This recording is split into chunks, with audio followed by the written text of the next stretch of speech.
RingVille episode Lucas, Ladjo. Hey everyone, how's it going? My name is Kevin Herrera Sanchez, KHS, and today I want to welcome 1/3 of the Cope. You've seen him on SubwayMania, Lucas, Ladjo. How's it going? It's going great. Thank you for sitting down with me. Of course, anytime. Absolutely. We did an episode where the whole Cope was here. Yep. And you were very passionate about the brotherhood that you have and just like how much they mean to you. Yep. Right? And it's like it's a beautiful thing. Yep. One of the first things I want to ask you is more in depth of like, what are ways that you can count on them to be there for you? Blessed enough, I feel like in every aspect. I didn't know that to be particularly true until you're put into those situations where like I need to rely on them, being my brothers. One of the most recent times I could think of was we were doing a match over in PA, and I had taken a pretty bad blow to the head, to the back of the head, and I was knocked silly, right? I was on the outside. It was the first time I really had my head rung like that. I didn't really know where I was, but as soon as I opened my eyes, the first person I saw was my team, and they didn't really care what was going on in the match or whatever. They were checking me, making sure I was good. They prioritized me first over the match, whereas me, I'm trying to focus more on the match. And I knew right there, like if anything ever goes wrong, like I can just rely on them for pretty much anything. If I'm injured or hurt, if I'm tired, if I'm weak, if I forgot something.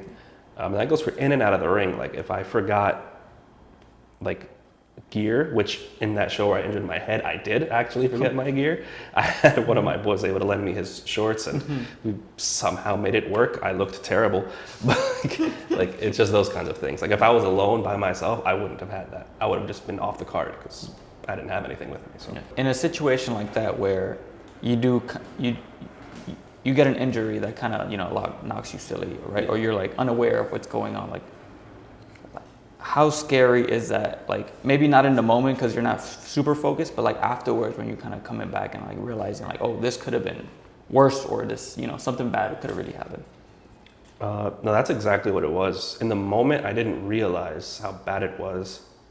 I don't particularly remember them even carrying me out. We finished the match. I don't remember the ending too much, and I barely, until I saw a picture of it, remember them, picking me up and walking me to the back.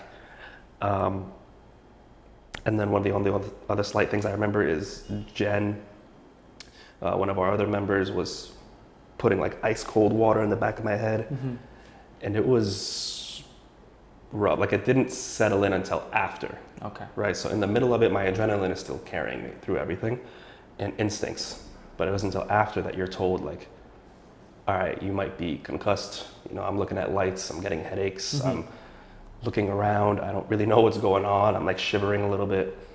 And it didn't really settle in until I think the ride back home, where my head was just throbbing. And then I went to go get checked out in the following morning, and it turns out I did have a mild concussion, and it was scary because, it's the name of the game, it's the sport we're in, it happens. I don't think anybody really ever has the intention of hurting you. But again, it just circles back to being able to be with my team, knowing that if I do get hurt, that they're there, they have my back. I had a ride home, thank God, and I was able to recover soon after that. But it does put a lot of things into perspective. Like, we're out there to entertain people, but like you gotta be safe.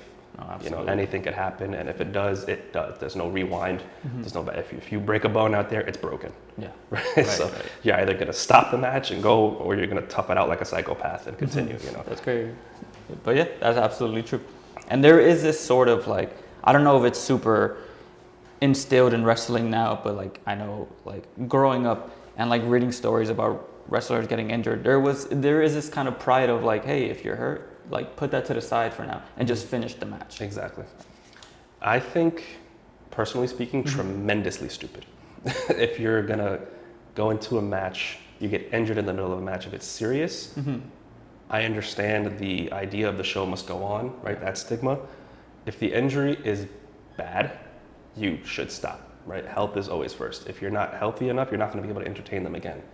And wrestling fans, I feel like, have kind of adapted this mentality where if you see someone's hurt, everyone kind of has this still pause. And they're like, all right, yeah, you're going to respect them if they continue, but like you'll understand if they stop because they're hurt, right? Absolutely. They're injured. And I think you need to put that into perspective. Again, coming from a sports background myself, when I'm injured on the soccer field or if I'm injured playing like a running sport, am I going to keep running?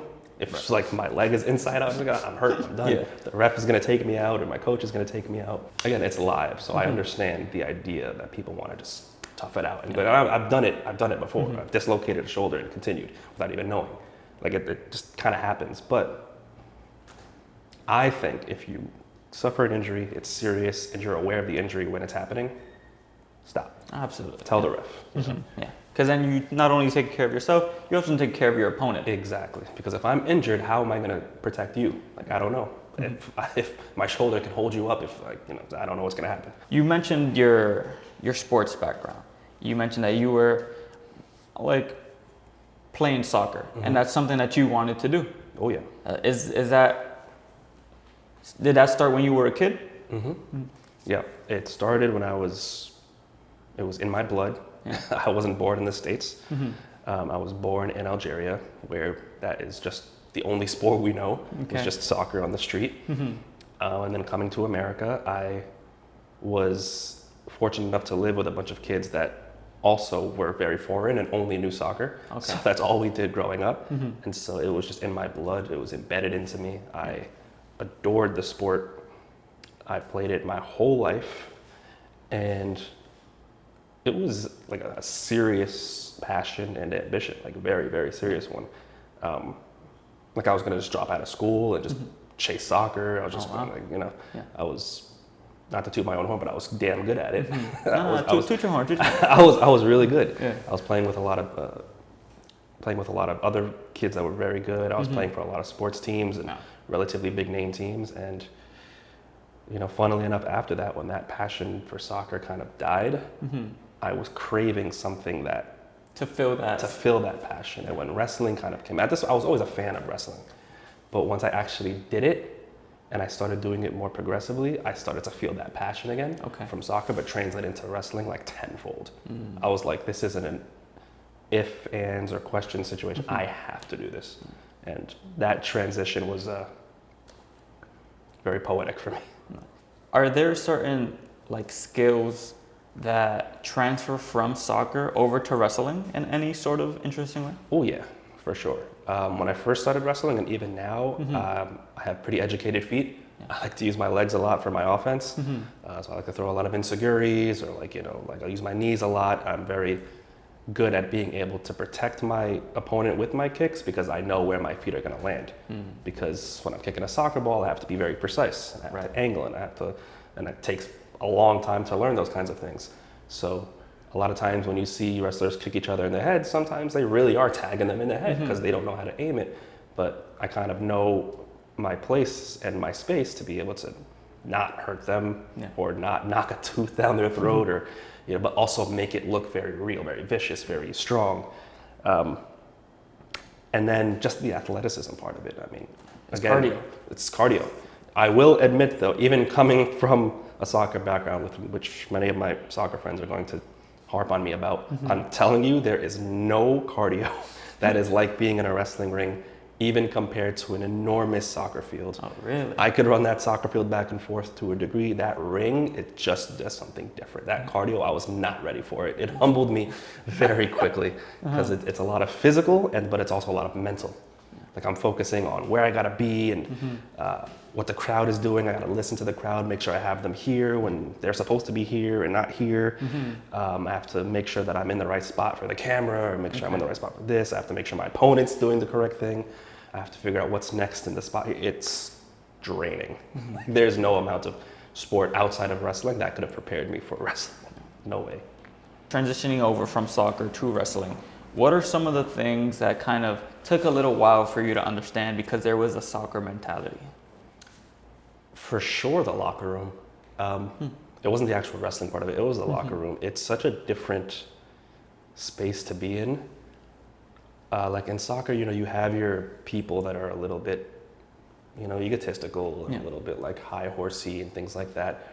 But at the end of the day, they're a soccer team and they push forward, they do what they got to do. It's just a collective team and they get to know each other. When going into wrestling, you're in different locker rooms every single week, right? You're in just random places. And it's places you might have visited before, but in these places, you have to kind of build this relationship with people so that when you go back, you trust them and they trust you. You're kind of formulating these bonds with people from all over the country, all over the world. And that's kind of difficult to do because some people, they just don't like newcomers. And they see you come in, especially with me and my boys, they see 3 random guys come in. They're just like, okay, this is not acceptable. Like we have to rub them the wrong way or something. And I just wasn't used to that. I was used to being brought into a team and being told like, all right, guys, put on your cleats and let's train it up and let's like get to know each other and team exercises. Around here, like my team is just me, Lex and Deadkid. That's my team. When we go to other places, we have some acquaintances. We have some people we can call friends and some people that do believe in us. We have our neighbors, right? But there aren't really like teams in wrestling. And that was a weird thing to adjust to. But now that I'm glad I am where I am now, for sure. So you said you didn't grow up in the States. What was that like of moving from somewhere like Algeria all the way to New York? How different is that of a culture shock? That was a big one. That was crazy. Moving here, I was very young. So I only have little like bits of memory from where I was before we came to the States, because the States was actually the last destination. Before the States, we were still bouncing in other places. Okay. But I didn't know any English. I only knew Arabic and French, which is crazy because I don't know either of the languages now. I only speak English and New York slang, if that is another language. Okay. So when I came here, I was like, I remember coming here with my brother and we felt like we wanted to stay here, if that makes sense. There was something that gravitated us towards being in New York specifically. We tried the Canada thing, we tried London, we tried Paris, because my dad worked for the UN, so we were bouncing all over the place. But when we finally came to the States, and my dad kind of saw how my brother and I enjoyed it, he said, all right, I'll do the traveling, and you guys stay here, get your education. And then he went, my brother and I stayed, and I have not looked back since. We've just been in the country. And it was a big transition because Algeria is like a third world country, right? It's one of the richest countries in Africa, right? But compared to the United States, it's a big, especially at the time, it was a big difference. Algeria is mostly desert. So I was very used to nothing like a city type of lifestyle. So when I saw all these buildings and cities and things, I was just like, wow, I thought it was cool because I was a kid. I remember one of my most vague memories of coming here was I came here and then there was a hardware store that had like a bunch of things on the wall about like Pokemon and Yu-Gi-Oh! And all this stuff. And I was like, that's the coolest thing I've ever seen. Like video games, Nintendo 64, I think was out at the time. And I was just like, I don't know what this is, but it's the coolest thing I've ever seen in my life. They didn't have that in Algeria, so I was like, yeah, we're gonna stay here. And while you were bouncing around, did you have wrestling already, or were you discovering it as? When I was bouncing around, no. We didn't discover wrestling until we had stationed ourselves in the States, and my brother was watching it. Okay. And my brother's 3 years older than me, and he would put it on, and whatever my brother did, I always thought was the coolest thing in the world, because he was my older brother. Yeah. So when he would watch wrestling, I was like, this is awesome. Like, this is really cool. And I was very emotionally connected. And my brother obviously grew out of it. And when he stopped watching it, I stopped watching it, because I'm like, I have to be like my big brother. It's weird if I'm not. Like, if he doesn't like it, I don't like it. I get that. I get it. So years passed on, and then I think once I hit maybe like 10-ish, I remember I didn't have cable. We had this thing that connected to UPN 9, I don't know how, and that's I think where SmackDown was on. Okay. I don't remember if it was Thursday night or Friday night or which one day it was. And I would watch SmackDown, and I remember I was like, oh, this is that wrestling stuff I used to like. Yeah. I turned it on and I saw, I think it was a match between like Big Show. I remember seeing Big Show in the ring and Edge and someone else. I don't know if it was like Benoit or something. And I was like, this is what I used to watch. And then I remember that day so vividly only because from that moment, I never stopped watching wrestling. From that moment, it just to this day. You were hooked. That was it. Yeah. I don't know what about it hooked me, but I was just watching. Like, I don't need my big brother to see Literally, this yeah. I was just like, I don't need him. I'm good. I'll just keep watching. So you have this cult-like persona. And when we were talking, you said a lot of inspiration came from, well, maybe not from Bray Wyatt, but there is resemblance to the Bray Wyatt character. Was there any thought process in the sense of like connecting, like, oh, this is what Bray Wyatt is doing. Is that something I want to do? Or was Bray Wyatt not even doing the cult-like personality yet? At the time, yeah, when we first came up with the cult, no, Bray Wyatt and the Wyatt family and stuff wasn't a thing. I think it was very soon after they had the Wyatt family and they had the Shield, who we were kind of adapting our characters off of and the ideas I had. And I always had these ideas for what I wanted the cult to be.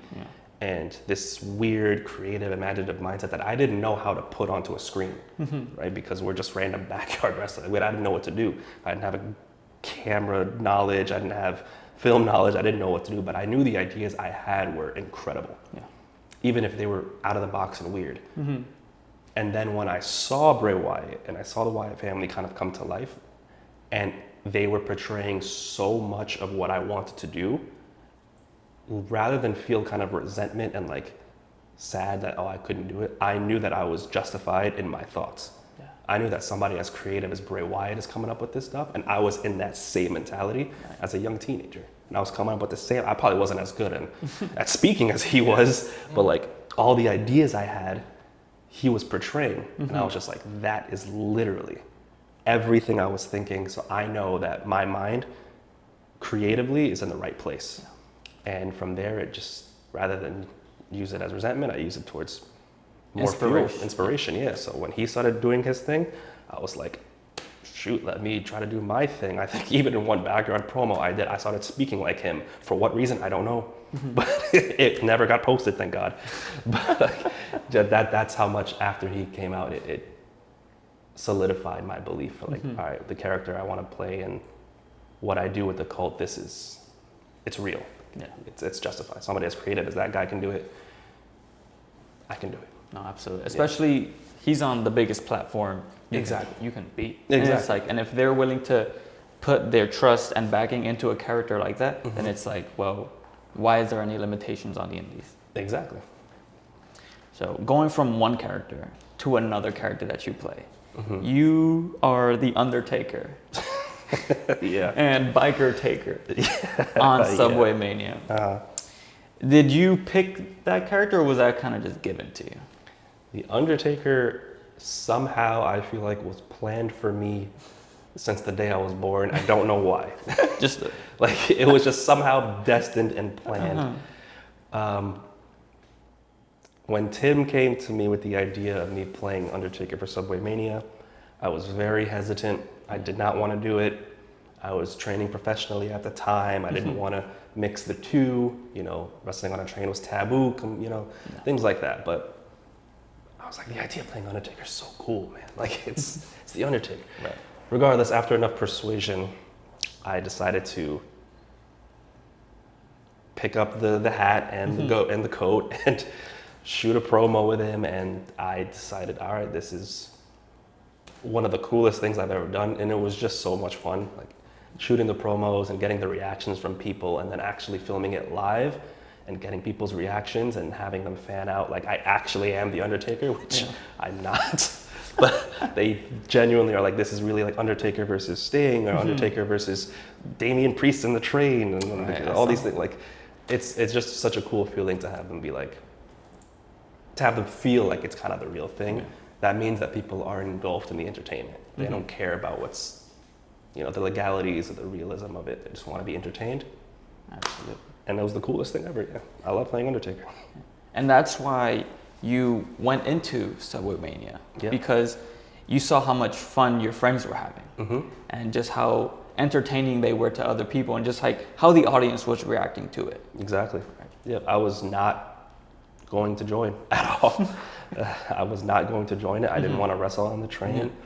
I thought it was against our beliefs. I was very grumpy about it all. But, you know, when Lex and Deadkid became a part of it, and I saw how much fun they were having and how much they were entertaining people, and we spoke about it, and it's like, you know, wrestling is about entertaining people, and it's about making people kind of escape reality for a little while. Yeah. You know, it's not about you have to be in a ring and you have to hit these ropes a certain way and you have to hold somebody a certain way and you have to do this because everybody's watching these, working on certain sides of your body, and I can just go to the train and entertain millions of people just acting like a goofball, right? And just and of course translating my real wrestling into it, because since I am actually a wrestler, that carries a lot into SubwayMania, because we can make sure everybody else is safe. We can do things a little more out of the box, a little more out of the ordinary that maybe they wouldn't be able to do if they didn't have trained professionals like the Cult. So it's just the best of both worlds in a mix, and it's viral, and it is not going to end anytime soon. So it's awesome. What are some of your wrestling goals that you have? Wrestling goals. I feel like every time I get asked this question, it's such a, because you hear the question and every wrestler wants to say the same thing, right? They want to make it to the big leagues. They want to make it to WWE or AEW or New Japan Pro. I am much more of a storyteller, I feel like, than I am a wrestler. I'm very imaginative. I'm very creative. I'm very crazy. The character I like to play, I like to use a lot of like prior acting skills into it, and I just dive, because I feel like going into that ring and telling a magnificent story, or just having weeks on end to be able to build it with promos or with matches or with even just the way you dress, means so much more than going out there and doing 15 flips and dropping on you. And I mean, everybody has their own taste, and it's fine. If that's what you're into, there is places to watch that. But for me, I feel like me being able to portray that aspect of my character and being able to tell the story in the way that I want to, there is no better place than the WWE. Right? It's worldwide, it's global, it's where you get to see everything transpire. It's a weekly basis show, and the production quality is outrageous. So it was always my dream, but I never really thought about it as like, my goal is to be in the ring and have a 5-star match with this incredible wrestler and flipping that. I never pictured myself wrestling. Like, obviously, yes, I will be a wrestler, but I want to be out there and people cheer for me or love me or pop for me because they're like, yo, this character is like amazing. Like, for example, like, again, alluding to like Bray Wyatt and The Fiend. People loved Bray Wyatt and The Fiend for Bray Wyatt and The Fiend. They didn't love him because he can do all these crazy things in the ring. They were going to love him and cheer him regardless for his creativity and for what he was able to do and tell the story.